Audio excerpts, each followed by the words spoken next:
Hi, Brandy Johnson, Director of Sales of PTZOptics here at the Broadfield booth. And we have so many great products here. We've got our new high visibility camera. This actually is going to be great in your industrial manufacturing, as well as, think about it, loss prevention. People can see the camera, they might not steal things. You've got your Studio 4K, which is great for courtrooms, podcast studios, anytime you don't need that PTZ, pan, tilt, and zoom.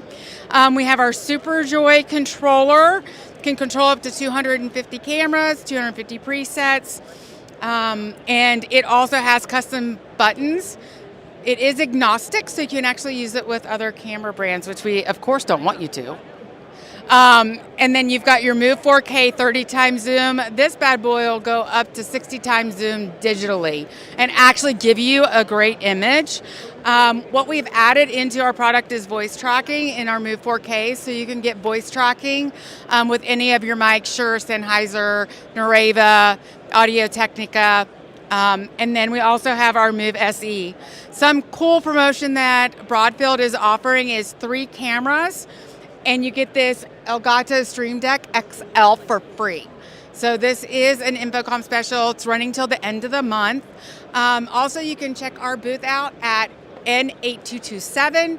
We are going to show you what's going on behind the scenes, behind that lens. We've got LayerJot and Intel we've partnered up with to show you how you can actually use agentic AI to follow an object. And then how we work well with the Blackmagic A10. So be sure to stop by our booth. Also, if you didn't make it to the show, go to Broadfield's website, broadfielddistributed.com, and then PTZOptics.com to check us out. Have a great day.